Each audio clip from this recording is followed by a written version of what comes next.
ask you about Oregon law, because one sort of a threshold concern that I have about this case is I understand that Oregon has enacted a statute, a new statute, that seems to address this very issue. So I'm trying to understand why this is still a live case. As I read the new law, it essentially codifies Martin's rule, that it says something about all regulations of this nature have to be objectively reasonable as to time, place, and manner with regards to people experiencing homelessness.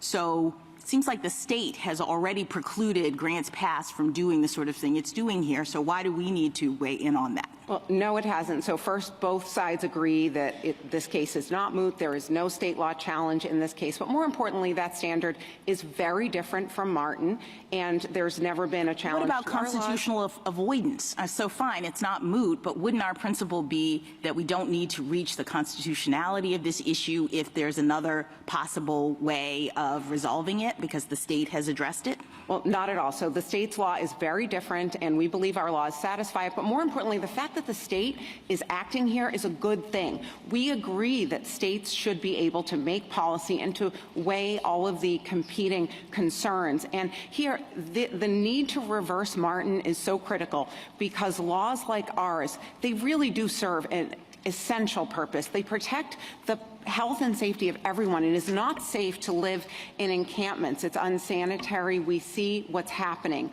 And there are the harms of the encampments themselves on those in them and outside. We know this. The federal government has cleared encampments here in the Capitol, in McPherson Square. So this is an urgent problem. And also there are downstream effects of all the other things that flow from it. But it is very important here to understand that the state laws and— So is it your argument that the Eighth Amendment has nothing to say about how the city responds to such problems? I mean, suppose the city decided that it was going to execute homeless people.